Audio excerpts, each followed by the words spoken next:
Pedro a dit, nous allons aujourd'hui étudier le sujet de la famille autour des enseignements de la doctrine spirite. Donc on va parler un peu de comment la famille est constituée, comment sont les relations en famille d'après la compréhension spiritiste, et aussi un peu sur l'éducation des membres de la famille, sur l'éducation des enfants. Mais avant de commencer à toucher aux points qui sont directement liés à la doctrine spirite, je voudrais vous raconter une histoire qui s'est passée il y a très longtemps. Cette histoire se trouve dans les archives du journal The New York Times, le célèbre journal américain. Le personnage principal, le protagoniste, s'appelle Albert Starkweather, à l'époque, en 1865, âgé de 24 ans. Il a été l'auteur d'un crime très grave. Le père d'Albert, M. Benjamin Starkweather, était un commerçant prospère de la ville de Radford, dans l'État de Connecticut aux États-Unis. Mais en 1854, les choses ont changé pour cette famille. La famille était vue comme une famille équilibrée. Les parents d'Albert Starkweather étaient des parents dévoués. Lui, il était un jeune garçon très bien éduqué. Mais en 1854, son père est tombé malade et il est décédé. Sa femme s'est trouvée dans la difficulté de devoir s'occuper de la famille toute seule et elle a décidé de vendre le business de son mari et en prenant la somme d'argent qu'elle a obtenue avec ça, elle a racheté une ferme dans une ville pas très loin qui s'appelle Manchester, pas la Manchester très connue de l'Angleterre, mais la petite ville de Manchester, aussi dans l'État de Connecticut. Ils sont partis alors dans la campagne. Et la famille était composée d'Albert, sa mère Harriet, et sa petite sœur, la petite Ella, qui était 10 ans plus jeune qu'Albert. Lui, il avait 13 ans, et il s'est trouvé dans cette situation où il n'avait pas son père pour l'aider à grandir et traverser son adolescence. À la campagne, à la ferme, à cause de ce manque, il avait comme compagnie seulement les paysans de la région. C'étaient des hommes plutôt avec des habitudes rudes. Et Albert, de manière surprenante, il s'est vite adapté à ces habitudes. Il était épargné des mauvaises influences de la ville, mais il était exposé aux mauvaises influences de la campagne. Et ceux qu'il a choisis comme compagnons n'étaient pas les gens les plus corrects. L'influence de ses amis sur son caractère devenait de plus en plus forte, jusqu'à ce qu'à l'âge adulte, il était clairement influencé non pas par sa mère, mais pour ses compagnons. Il est devenu un homme séducteur, désinhibé, qui passait facilement d'une fille à l'autre. Et c'était justement cette obsession par les femmes qui l'a fait tourner au crime, à l'assassinat. Alors qu'il pouvait jouer avec les filles comme il pensait qu'il avait le pouvoir de le faire, un jour, il est tombé sur une femme différente. Il est tombé amoureux de cette femme, mais elle n'était pas aussi facile que les autres. Elle voulait une relation sérieuse, et ce qu'il obtenait facilement avec d'autres femmes, mademoiselle Campbell n'acceptait pas de lui offrir. Elle voulait aller doucement, avec une relation sûre, pour aller après vers un mariage. Ils se sont donc fiancés. Mais Albert vivait dans une situation financière difficile, il avait beaucoup de dettes. Et mademoiselle Campbell lui a dit que le mariage ne pourrait pas avoir lieu avant qu'il pourrait résoudre ce problème. Elle voulait qu'il soit indépendant financièrement. Et Albert a trouvé une solution pour ce problème. Pour lui, une solution facile, un assassinat. Il avait un oncle qui était un agriculteur très riche, qui lui avait promis une grande somme d'argent comme héritage après son décès. Mais Albert, désespéré pour avoir de l'argent, a fait un plan pour tuer son oncle. Un jour, il s'est faufilé dans la cuisine de chez son oncle, où il a trouvé une pâte à pain qui reposait. Et il a versé un paquet d'arsenic dans cette pâte, l'a mélangé de nouveau, et il est parti sans que personne s'aperçoive de sa présence. Et la femme qui travaillait dans la maison, en revenant à la cuisine, a mis la pâte dans le four, et plus tard, elle a servi du pain empoisonné à tout le monde qui habitait dans cette maison. Heureusement, ils ont pu recevoir du traitement médical rapide et ils se sont sauvés de la mort, mis à part un employé de la ferme qui est malheureusement décédé. Et son oncle, malgré qu'il n'était pas mort à ce moment-là, il est devenu handicapé parce qu'il ne pouvait plus marcher à cause des effets de l'arsenic. Albert, à la fin, il est sorti tout propre de cette situation parce que tout le monde a cru que c'était un acte commis par la femme qui travaillait dans la maison. Et elle a dû subir des dures épreuves jusqu'à ce que, beaucoup plus tard, Albert avoue son crime. Mais ayant échoué la tentative de tuer son oncle, il avait toujours besoin d'argent pour se marier avec mademoiselle Campbell. Et il s'est donc tourné vers sa famille immédiate. Il voulait à tout prix obtenir de l'argent, parce que ça, c'était la condition pour devenir indépendant financièrement et pouvoir se marier. Et un jour, il a réfléchi et il a eu une idée macabre. Il a pensé que si sa sœur et sa mère mouraient, il hériterait la ferme et toute la richesse de sa famille. Et donc, le 1er août 1865, pendant la nuit, il est monté à l'étage dans la chambre où sa mère et sa sœur dormaient et les a tués à plusieurs coups de hache et de couteau. Pour essayer de masquer son crime, il s'est infligé quelques blessures superficielles et après, il a mis du feu dans la maison. Et il est parti en courant vers la maison du voisin le plus proche, à qui il a raconté une histoire invraisemblable. Les voisins, tout d'abord, sont allés chez lui et ils ont réussi à sauver les corps de l'incendie. Mais l'histoire qu'Albert avait racontée était tellement étrange qu'il a été mis en prison le jour même. En essayant d'avoir sa confession, la police a permis que M. Campbell, le père de son ex-fiancée, aille discuter avec lui dans la prison. Et alors, Albert a décidé d'avouer le crime. Il a dit « Je le fais, M. Campbell, pour amour à votre fille, rien d'autre. Je savais que je devais avoir de l'argent, car sans argent, je ne pourrais pas me marier. » Et plus tard, après qu'il était condamné, il a donné un entretien à un journaliste local à qui il a démontré à quel point il ne savait pas accorder de la valeur à sa famille. Il a dit « Les gens sont sur mon dos parce que j'ai tué ma mère, mais je ne vois pas en quoi c'est pire que tuer une autre personne. Je suppose que quand quelqu'un tue une personne, c'est pour se débarrasser d'une nuisance.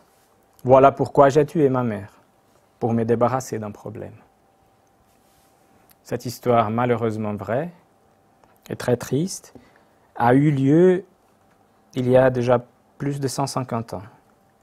Mais elle n'est pas la seule histoire triste au sein d'une famille. On a beaucoup de tragédies familiales ou de problèmes graves qui se passent dans des familles qui apparemment sont tout à fait normales et calmes.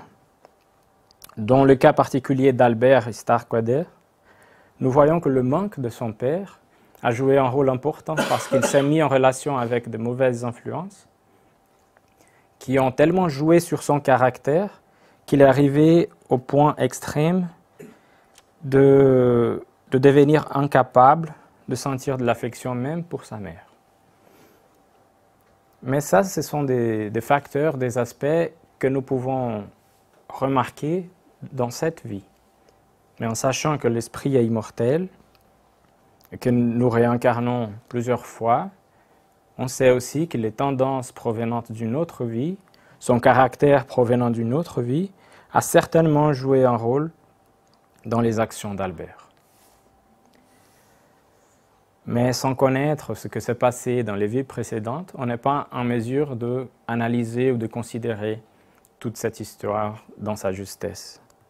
Nous savons néanmoins que très souvent, les familles ont des membres problématiques, de relations difficiles, des disputes, des querelles, des désaccords assez graves. Certaines personnes se repoussent, ne se tolèrent pas, agissent comme s'ils étaient des adversaires, alors qu'ils sont nés dans une même maison, d'une même mère, d'un même père. Alain Kardec, à propos des liens des familles, nous dit dans l'Évangile selon le spiritisme que les liens du sang n'établissent pas nécessairement le lien entre les esprits. Le corps procède du corps, mais l'esprit ne procède pas de l'esprit, parce que l'esprit existait avant la formation du corps.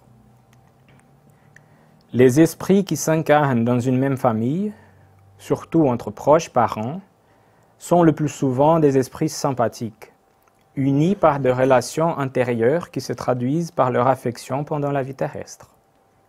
Mais il peut arriver aussi que ces esprits soient complètement étrangers les uns aux autres, divisés par des antipathies également intérieures, qui se traduisent de même par leur antagonisme sur la terre pour leur servir d'épreuve.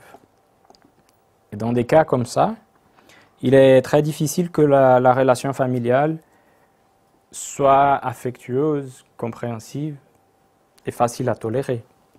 Parce que ces esprits antipathiques que se retrouvent dans une même famille, ils amènent avec eux, dans leur inconscient, la culpabilité provenante d'une autre vie. Parce que, de manière inconsciente, ils savent qu'ils sont en dette avec les lois naturelles, les lois divines.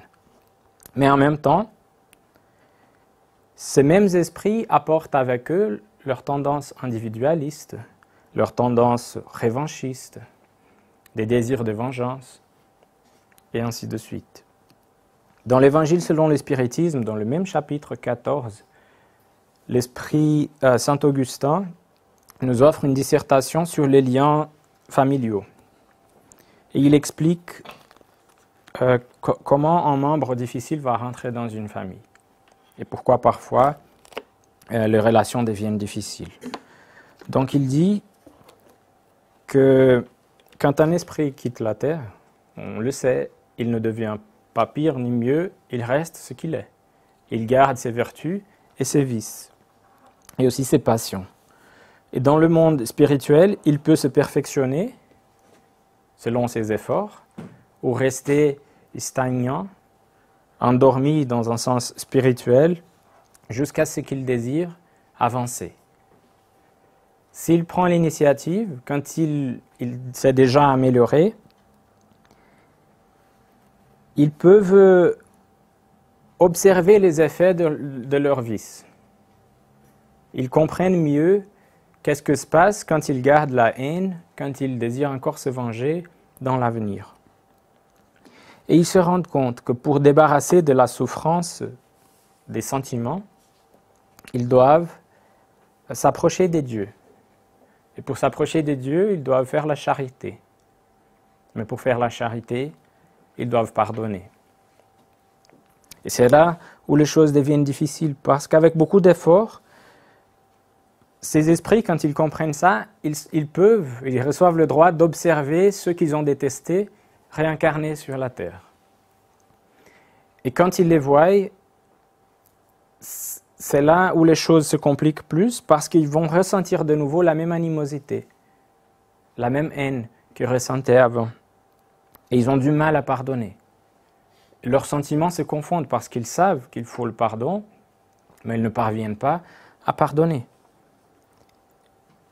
Si la bonne résolution, la bonne volonté est plus forte, ils vont continuer dans ce projet de s'améliorer et ils prient Dieu et demandent de l'aide de bons esprits pour avoir la force, pour faire face et réussir à cette nouvelle opportunité que se présente pour lui.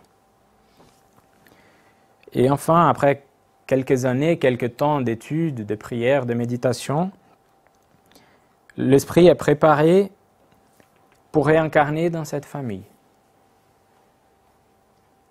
Et là, lui, avec les parents, les frères et sœurs, ils vont avoir la chance de mieux s'accorder. Est-ce qu'il va réussir? Est-ce qu'il va succomber? On ne sait pas. Ça dépend de son effort. Ça dépend de sa bonne résolution, s'il succombera ou s'il réussira ces épreuves. Et c'est par ça qu'on arrive à expliquer ces relations difficiles, ces répulsions qu'on voit souvent dans des familles qui sont incompréhensibles si on ne considère qu'une seule vie ou que le principe matériel. Dans le chapitre 14 du livre Action et Réaction, psychographié par Chico Xavier, l'esprit André Luiz raconte brièvement l'histoire d'une famille apparemment assez commune. Une famille composée par un homme appelé Ildeo, sa femme Marcela, et ses 3 enfants Roberto, Sonia et Marcia. Mais Ildeo, le père, avait aussi une relation avec une autre femme, une jeune femme inconséquente. Il faisait tout pour que Marcela, sa femme, le quitte, le laisse avec la maison et les enfants, mais Marcela était une femme dévouée à ses obligations. Et elle persévérait dans cette relation pour amour à ses enfants.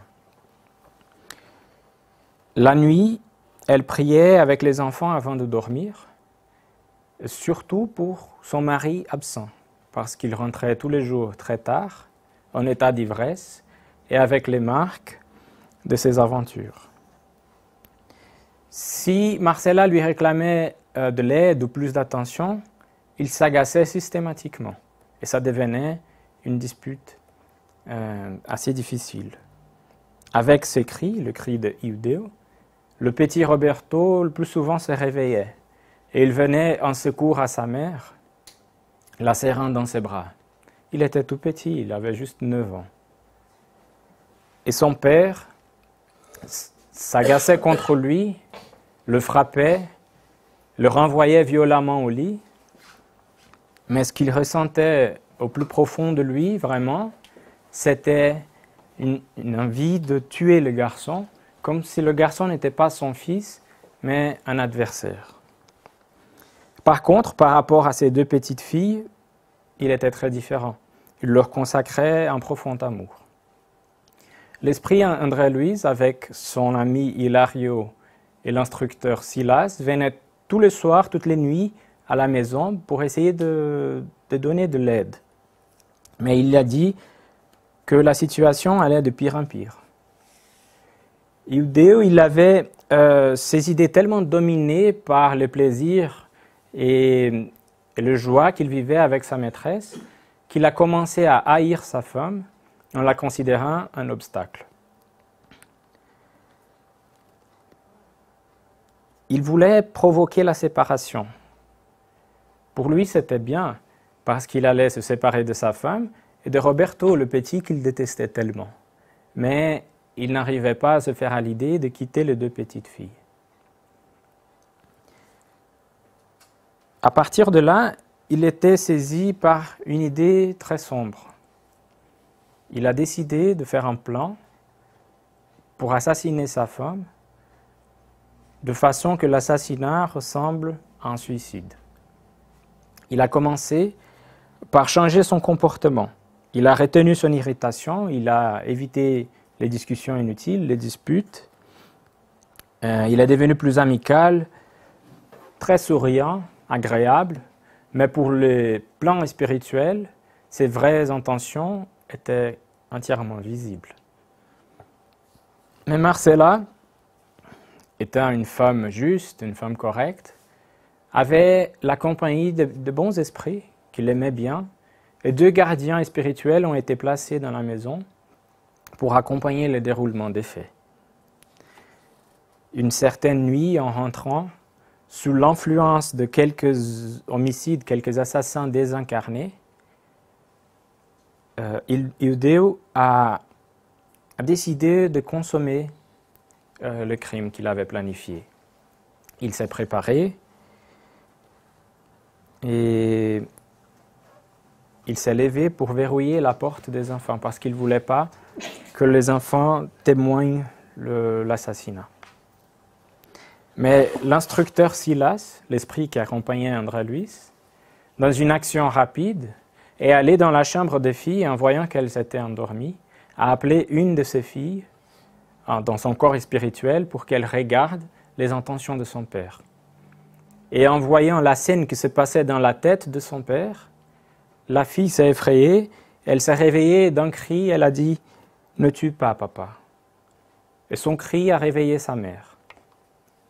Et Marcella est venue en courant vers la chambre des enfants et elle a vu devant elle, devant la porte de la chambre, son mari avec l'arme dans la main. Elle était une femme de bon cœur. Elle n'a pas imaginé que son mari voulait la tuer. Et en larmes, elle l'a supplié de ne pas se suicider. Elle lui a dit que si c'était sa volonté, il pourrait partir. Il pourrait partir vivre avec la femme qui le rendrait heureux et elle s'occuperait de ses enfants, des enfants que Dieu leur avait donnés. Et Iudéo, il a vu dans cette situation un peu très gênante, une façon de se débarrasser de sa femme. Il lui a dit qu'il ne voyait que deux solutions pour sa vie, soit le suicide, soit la séparation. Et comme ça, il a quitté sa famille, même les deux petites filles qu'il aimait tellement. Et en faisant ça, il a repoussé les réajustements de ses erreurs, le rachat de ses dettes spirituelles pour encore une autre vie. Après avoir porté les secours spirituels nécessaires à Marcella et ses enfants, l'instructeur Silas a expliqué à André Louis l'histoire de cette famille du point de vue de la vie immortelle, de la vie spirituelle. Donc Silas raconte que Iudéo et Marcella sont deux âmes dans un long processus de réajustement. Dans la vie précédente, à celle où tout ça s'est passé, ils étaient aussi en couple. Mais Iudéo, il n'était pas content avec ce que se passait dans son mariage et il a simplement quitté Marcella et il est parti dans une autre ville où il a retrouvé une jeune femme qui l'a séduit. Cette jeune femme était dans la vie présente une de ses filles. Et cette jeune femme avait perdu ses parents étaient décédés, et elle était donc obligée de s'occuper de sa petite sœur. Et sa petite sœur aussi a été séduite par Iudéo. Et cette petite sœur, dans la vie présente, était la deuxième fille du couple. Mais Iudéo, dans sa décadence morale, a précipité les deux dans la prostitution. Et après un peu de temps, il est devenu malade, il se sentait très mal, et il a décidé de rentrer à la ville où il avait laissé Marcella. Mais Marcella avait cherché à reconstruire sa vie et elle avait trouvé un homme bon. Et ils s'étaient mariés et tout allait bien pour eux. Et Iudéo, en rentrant, quand il a découvert ça, il s'est laissé prendre pour une jalousie énorme. Il ne l'a pas accepté et il a tué les compagnons de son ex-femme. Or, ses compagnons étaient dans la vie présente le petit Roberto. De retour au plan spirituel, après que tous ces 5 personnages avaient fini cette incarnation précédente, un plan a été établi pour le réajustement de toutes ces fautes, les fautes de Iudéo. Marcella a aidé dans la construction de ce plan et s'est mis d'accord pour se marier de nouveau au même homme et avoir comme enfant tous les 3 autres à qui il a infligé beaucoup de souffrance dans la vie précédente. Alors c'est quelque chose qui n'est pas facile, de réunir tous ces esprits qui ont souffert à cause d'un seul, dans une même famille, dans une même vie. Il faut attendre beaucoup de temps. Il faut compter beaucoup sur la miséricorde de Dieu. Donc, si on réfléchit bien, comme ça a été compliqué pour réunir tous ces 5 personnages dans la même histoire de nouveau, on rend compte que c'est aussi difficile pour nous d'être ici avec les opportunités que nous avons au sein de nos familles. Donc on se rend compte de la valeur de cette opportunité rarissime que Dieu nous a donnée. Et en nous rendant conscients de la valeur de cette opportunité, le spiritisme nous permet de fortifier notre bonne volonté pour qu'on puisse faire face aux difficultés, aux obstacles, aux gens difficiles, pour réussir maintenant l'épreuve qu'on a peut-être raté une autre opportunité. Si on arrive à faire ça, si on arrive à laisser tomber notre personnalité, notre ego, pour le bien de ceux qui nous entourent, on arrivera à répondre à l'exhortation du Christ quand il a dit « Accorde-toi au plus tôt avec ta partie adverse, pendant que tu es en chemin avec elle. » Parce que si on laisse pour plus tard, une nouvelle opportunité avec les mêmes esprits peut devenir très difficile. Et les sentiments négatifs peuvent devenir encore plus ancrés et difficiles à surmonter. Donc voilà pourquoi l'esprit Johanna de Angelis affirme que la constitution d'une famille n'est pas le résultat d'un accident biologique, mais d'un programme qui précède la structure physique et sociale. Ainsi, chaque esprit renaît non dans le groupe de sa propre affectivité entre des cœurs généreux et dignes, mais dans le groupe où il doit s'améliorer par la patience, la résignation, le silence et la bonté. Par conséquent, nous devons confronter en famille le résultat de nos actes précédents. Certainement, une famille qui arrive à mettre en pratique la patience, la résignation, le silence, la bonté, devient une famille plus équilibrée et va créer une ambiance plus favorable à tous ces esprits qui sont réunis pour réajuster ces fautes. Et une famille qui est plus équilibrée, elle va élever aussi des enfants moralement mieux éduqués, plus corrects, qui vont devenir dans l'avenir des citoyens plus corrects et qui feront de la société une société meilleure que celle dans laquelle nous vivons aujourd'hui. Encore selon l'esprit Johanna de Angelis, la famille est la base fondamentale sur laquelle se dresse l'immense édifice de la société. Dans le petit groupe domestique commence l'expérience de la fraternité universelle, en répétant les étapes pour les engagements nobles en faveur de la construction d'une société équilibrée. Par conséquent, chaque fois que la famille se relâche ou s'affaiblit, la société connaît des conflits ébranlés dans ses structures. C'est au sein de la famille que chacun fait ses premières expériences pour se préparer pour la vie adulte. C'est là où on fait nos premières expériences dans les relations interpersonnelles. C'est là où on apprend à respecter une hiérarchie quand on doit obéir à nos parents. C'est dans la famille qu'on va faire les premières expériences de partage, parce qu'on est obligé à partager en famille. C'est en famille qu'on apprend à reconnaître ses limites et aussi les limites des autres. En famille, on apprend à vivre et à accepter les différences. On apprend aussi à les apprécier, ces différences. On apprend à se communiquer correctement et on apprend aussi à faire le premier choix et à faire face aux conséquences de ces choix. Donc la famille est le premier organe formateur de l'être qui, après quelques années, passera à jouer un rôle dans la société. Si la famille, l'institution familiale, n'est pas capable d'offrir aux enfants ce genre d'expérience selon leur maturité psychologique, cet enfant, quand il grandira, il sera obligé d'assumer sa position de citoyen responsable dans la société sans qu'il soit préparé pour ça. Selon les spécialistes, la famille doit remplir plusieurs fonctions dans la société contemporaine. Ces fonctions, selon chaque courant, selon chaque spécialiste, sont classées de manière différente.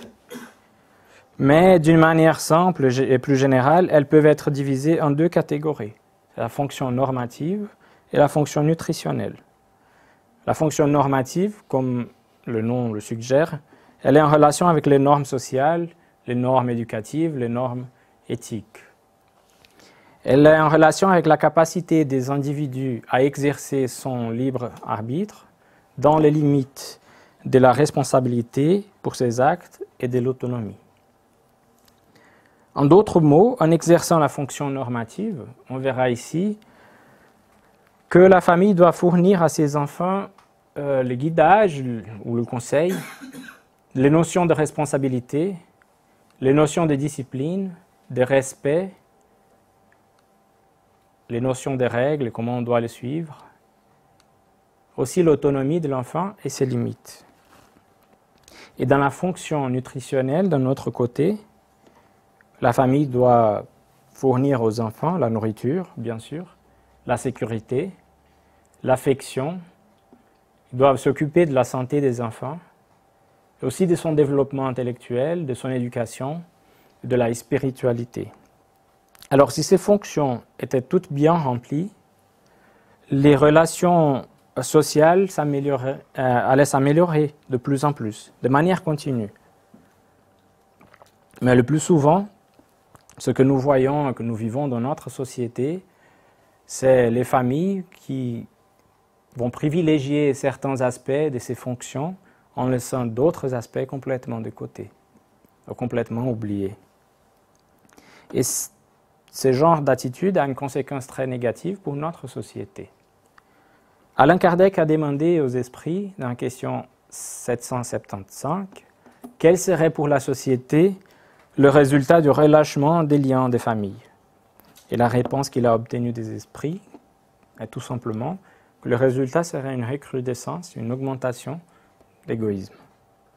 C'est-à-dire qu'un enfant d'une famille qui ne remplit pas correctement ses fonctions normatives et nutritionnelles finit par apprendre qu'il doit se préoccuper tout d'abord de lui, d'obtenir ce qu'il lui faut, de se protéger, d'assurer que ses besoins et ses intérêts soient satisfaits tout d'abord, sans trop se préoccuper avec son prochain, comme s'il avait la liberté de tout faire, s'il avait droit à tout, et très peu d'obligations. Selon un écrivain et conférencier anglais américain appelé Simon Sinek, peut-être vous avez entendu parler de ce monsieur, il dit des choses très intéressantes. Selon lui, la majorité des personnes qui sont nées environ à partir de l'année 1984, ont d'une manière générale des caractéristiques très marquantes qui ne sont pas vraiment positives. Ça ne veut pas dire que tout le monde qui est né à partir de 1984 est comme ça, mais il dit dans sa majorité. Selon lui, ces personnes ont subi ce qu'il appelle une stratégie parentale défaillante. On a dit aux enfants de cette génération qu'ils ont quelque chose de spécial. Et on a répété ça à ces enfants tout le temps. On leur a dit qu'ils pouvaient avoir tout ce qu'ils voulaient dans la vie, tout simplement parce qu'ils le voulaient. Certains ont obtenu des félicitations dans leur classe à l'école, non parce qu'ils le méritaient, mais parce que ses parents sont allés se plaindre à l'école. Et ainsi de suite. En faisant ça, en d'autres mots, les parents ont présenté à ces enfants un monde sans limite, sans défi, sans difficulté. Un monde où le mérite n'est pas obtenu par l'effort et par le dévouement, mais le mérite serait un droit déjà acquis, sans que l'enfant doive rien faire. C'est un monde imaginaire, où la loi d'action-réaction ou de cause à effet n'agirait pas. Tout simplement, ces enfants, ils s'autorisent tout, de façon égoïste, sans se soucier des autres. Éduquer les enfants comme ça n'est pas le rôle des parents. Certains parents sont préoccupés d'être les meilleurs copains de leurs enfants. Alors, le parent n'est pas là pour être le meilleur copain de l'enfant. Il est là pour être le parent de l'enfant. Donc, le rôle des parents ne sera jamais de présenter aux enfants un monde sans limite, un monde sans obstacles et sans difficultés. Il a certainement une influence sur ses enfants, mais l'influence doit être positive. En question 208 du livre des esprits, Allan Kardec a demandé « L'esprit des parents est-il sans influence sur celui de l'enfant après sa naissance ?» Et la réponse dit qu'en fait, l'esprit des parents a une influence très grande. Comme nous l'avons dit, les esprits doivent concourir au progrès les uns des autres. Eh bien, l'esprit des parents a pour mission de développer celui de leurs enfants par l'éducation. C'est pour lui une tâche. S'il y faillit, il est coupable. Donc l'enfant qui est élevé de manière trop permissive, à qui les parents accordent tous les choix, tous les droits, les enfants qui n'acquièrent pas l'habitude d'accomplir ses devoirs, qui ne savent pas respecter ceux qui sont au-dessus d'eux dans une hiérarchie, qui ne reconnaissent pas les règles, ils sont partis dans une très mauvaise voie. Mais heureusement, ce n'est pas une voie sans retour. Mais le plus tard, le parent essaye de le corriger, le plus difficile ça devient.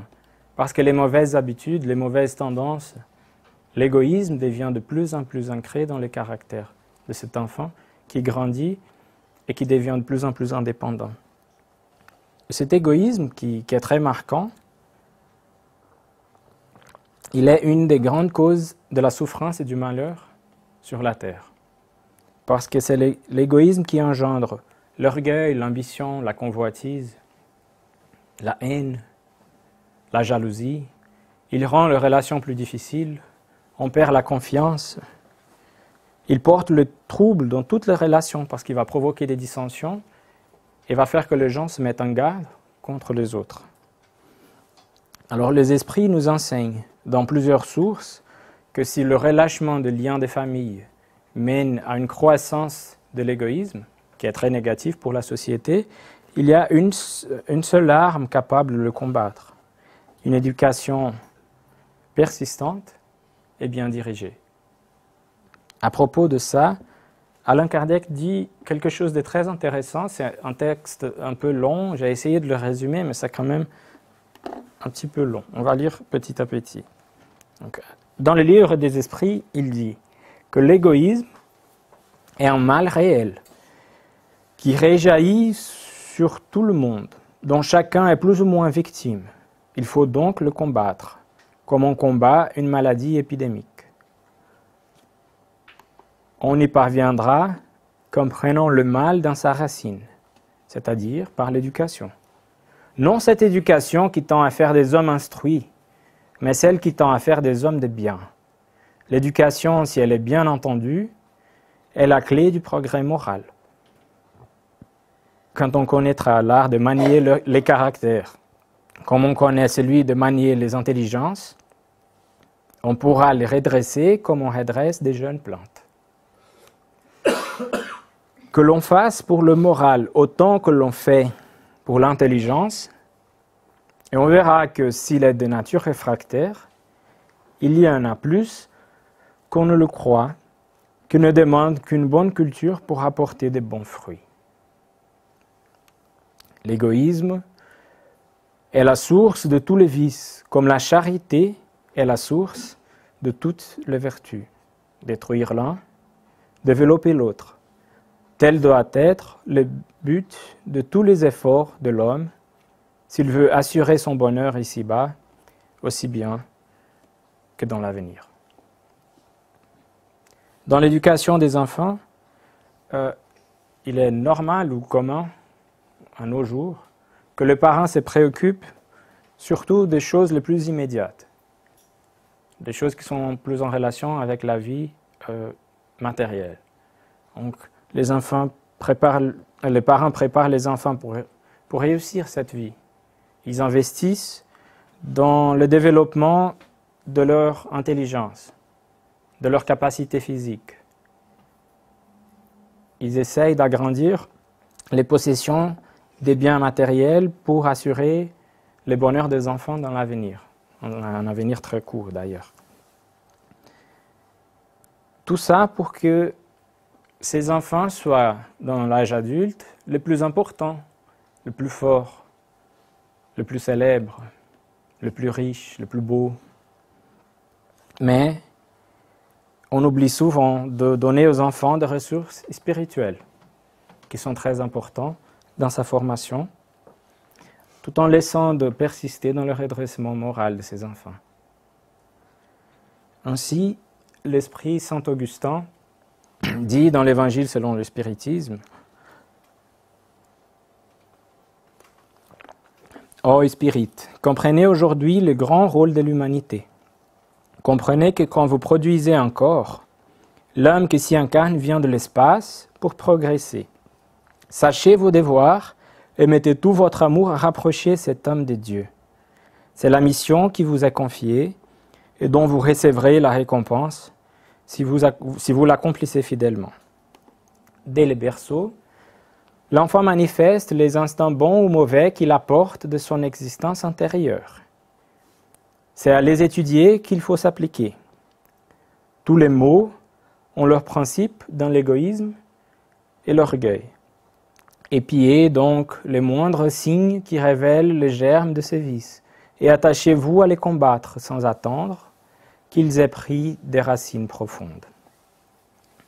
Donc, comme nous avons vu, c'est en remplissant les fonctions normatives et nutritionnelles de la famille que les parents peuvent réussir la tâche de bien éduquer ses enfants, de bien diriger ses enfants dans la vie. Il faut leur montrer certainement les normes, leur donner les conseils sur la vie à laquelle ils vont devoir faire face. Il faut leur montrer la discipline, le respect, les règles. Il faut le nourrir. Il faut s'occuper de la santé de ses enfants, mais de son développement intellectuel, mais il manquera toujours quelque chose si on néglige la spiritualité. Je peux peut-être, en m'excusant, parler un peu de mon expérience dans cette vie concernant la spiritualité et la famille. Je suis né dans une famille qui, au moment où je suis né, était déjà spirite. Mais mes parents, au départ, étaient catholiques. Et provenant d'une éducation catholique, vous pouvez déjà imaginer combien mes grands-mères étaient dévouées au catholicisme. Donc même en étant spirite, quand je suis né, par respect à mes grands-mères, mes parents ont décidé de me baptiser à l'église catholique. Et pas seulement ça, mais une fois que j'ai été baptisé dans cette église, ils voulaient que je connaisse ses principes. Donc ils m'ont inscrit dans le catéchisme. Et pendant que j'étais dans le catéchisme, mon père m'a dit, si tu vis comme un catholique maintenant, tu vas aller à l'église. Si tu ne veux pas aller tout seul, je t'amènerai tous les dimanches matins. Et même en étant spirite, il marchait avec moi jusqu'à l'église, il attendait au fond de l'église pendant que la messe se passait. À ce moment-là, j'étudiais aussi dans une école qui, à la base, était catholique. Donc j'étais en contact avec beaucoup de gens de la même religion. Mais à la maison, on a toujours eu l'éducation spirite. On avait une fois par semaine l'évangile à la maison. On fréquentait le centre spirite normalement. Et loin de me confondre, ce qu'ils ont fait m'a vraiment aidé. Aussi parce que j'ai dû apprendre à vivre avec les différences sans que ça me dérange.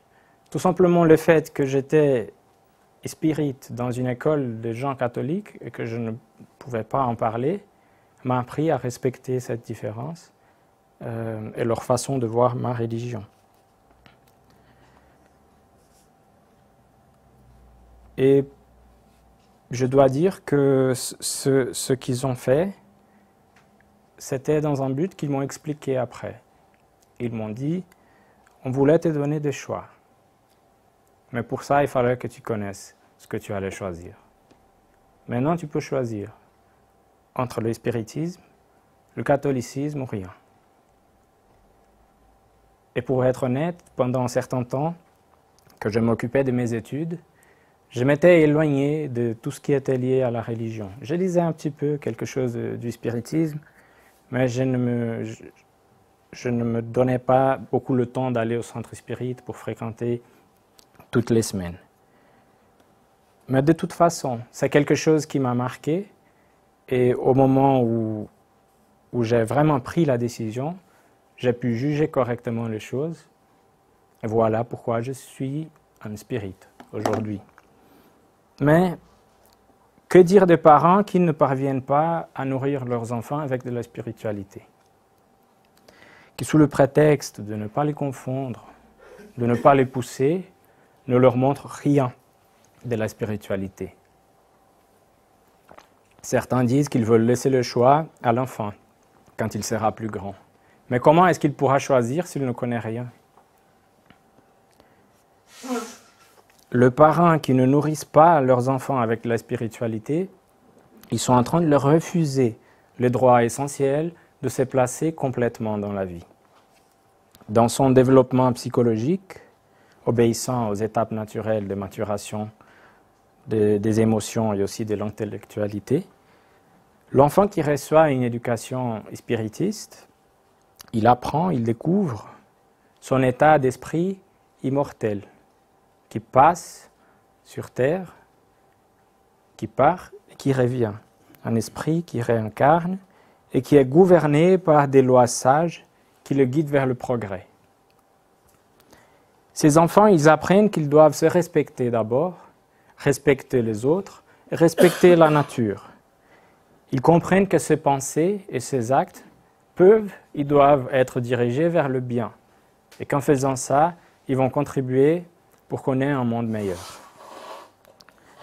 Ils constatent par tout ça que ce monde meilleur commence en eux-mêmes et tout de suite après dans leur espace familial. C'est pourquoi nous qui avons ou qui aurons des enfants, nous sommes tous invités par la doctrine spirite à offrir de la nourriture spirituelle à nos enfants, à ne pas négliger la spiritualité dont ils auront besoin, tôt ou tard. C'est pour ça que le groupe Spirit, y inclus le nôtre, propose les réunions que nous appelons normalement d'évangélisation spirit. Si vous réfléchissez bien, vous constaterez très facilement qu'on amène les enfants à l'école tous les jours. Et s'ils n'ont pas envie d'y aller, on les amène tout de même. Parce qu'on sait que l'école est importante pour leur avenir. Alors, pourquoi pas les amener aussi à l'évangélisation spirit? Ce n'est pas tous les jours, c'est une fois par semaine, ou même une fois à chaque 2 semaines, comme on fait ici. Rassurez-vous, ils n'apprendront rien de bizarre, rien d'étrange, rien de fantasque. Ils apprendront sur Dieu. Ils apprendront sur sa miséricorde et sa bonté. Ils apprendront sur ses lois et combien l'amour de Dieu est pour nous et pas contre nous. Ils apprendront aussi sur l'importance des enseignements de Jésus. Ils vont comprendre des choses très simples que parfois nous-mêmes on ne comprend pas.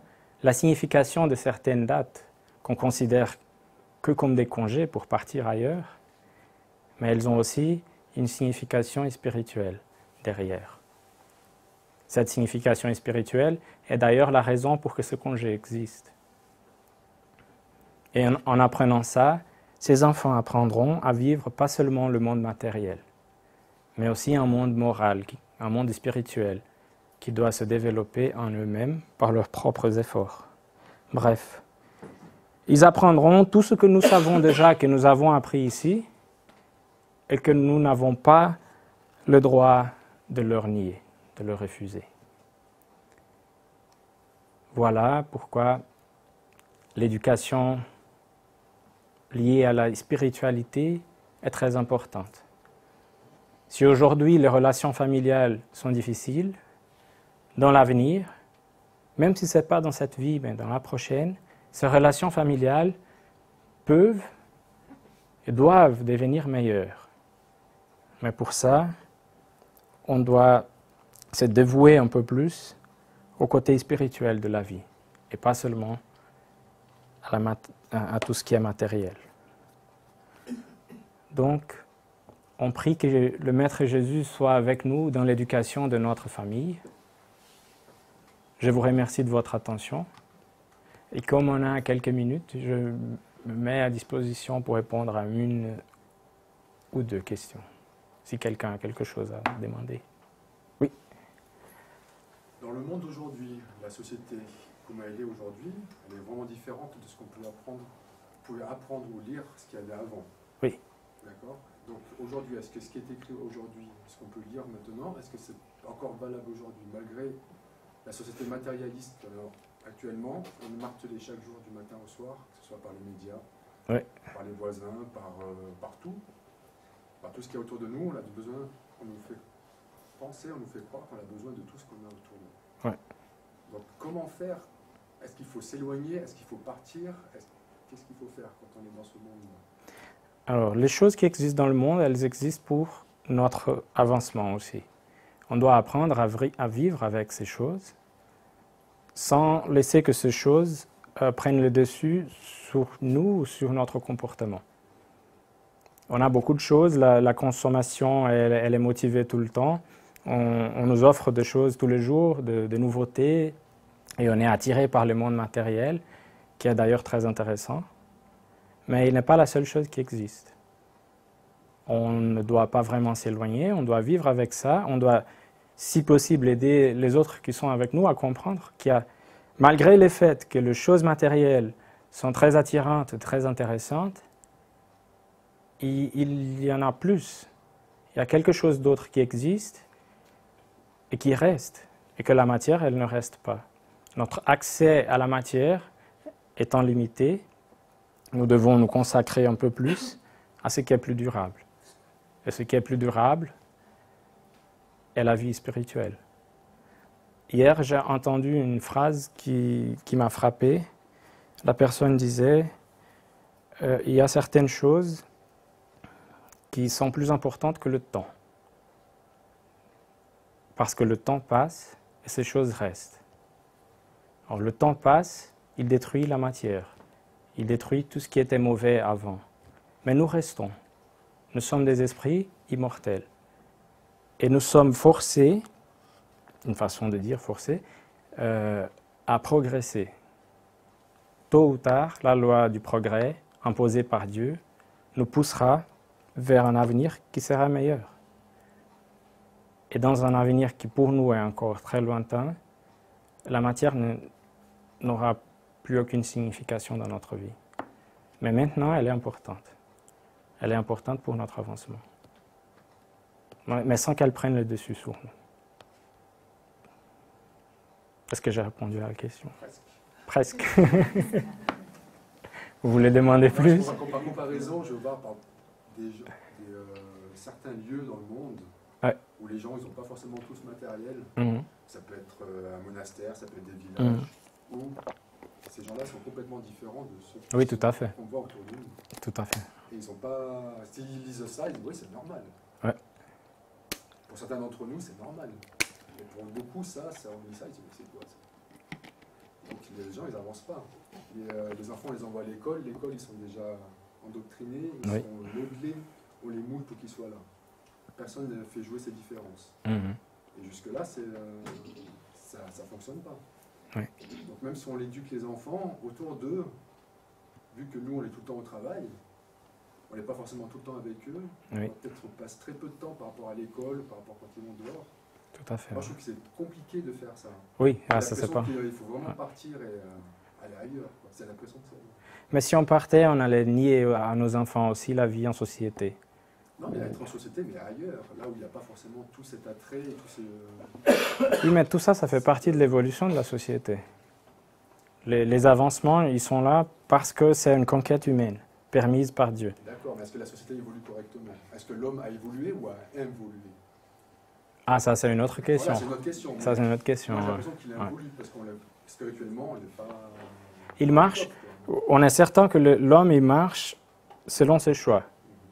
Donc, ce qu'il a fait, ce qu'il a cherché, correspond à ce qu'il a choisi. Et puis, les conséquences de ça, il les aura de toute manière par la loi de cause à effet, parce que tout ce qu'on fait mène à des conséquences équivalentes.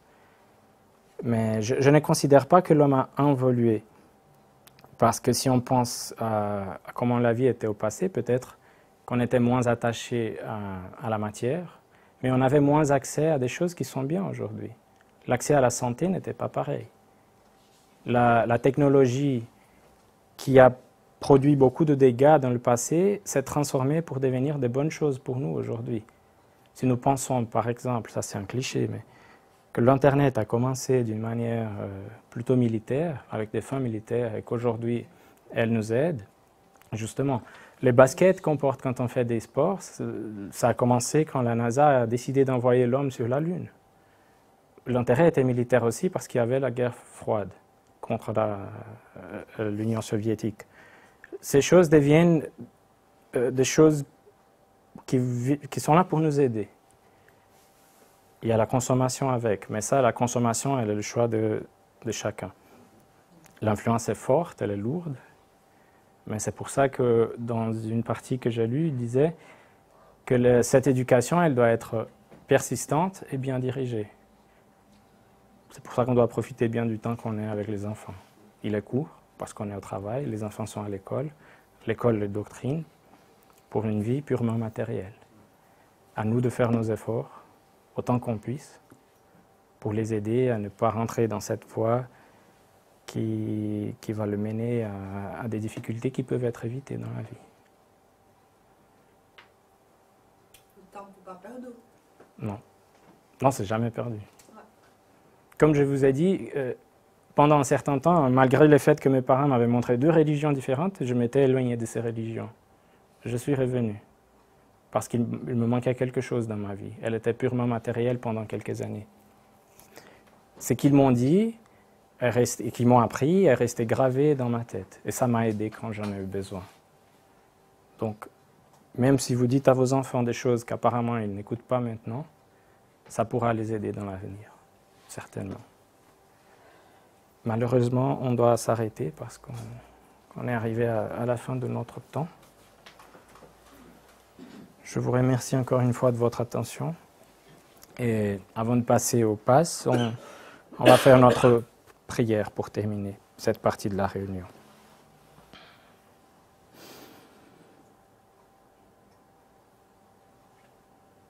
Maître Jésus, nous te remercions, Seigneur, pour encore cette opportunité que nous avons eue cette semaine d'apprendre avec les concepts spirites. Nous te prions, cher ami, que ces concepts puissent rester gravés dans nos cœurs pour que nous apprenions à les appliquer dans notre vie au jour le jour, pour contribuer autant qu'on puisse pour une meilleure société, une meilleure communauté où on vit. Nous prions pour ceux, Maître, qui vivent dans la difficulté dans ce monde, des difficultés souvent provoquées par eux-mêmes ou par l'homme. Nous prions pour ceux qui souffrent avec la faim et l'abandon, tous ceux qui ont perdu les parents ou les personnes plus âgées et oubliées dans les maisons d'accueil. Nous prions pour les malades, pour les incarcérés et pour tous ceux qui marchent éloignés de toi, Maître, éloignés de la vie spirituelle et qui s'enfoncent chaque fois plus dans des difficultés qui ne sont pas nécessaires. Accompagne-nous à notre maison, à nos maisons, pour qu'on puisse y être en paix et en harmonie. Qu'on puisse à la maison recevoir, Maître, tes bénédictions pour la vie en famille. Qu'on puisse profiter de chaque moment pour régler nos dettes spirituelles et avancer chaque fois plus, petit à petit, vers Dieu, notre Père. Qu'ainsi soit-il.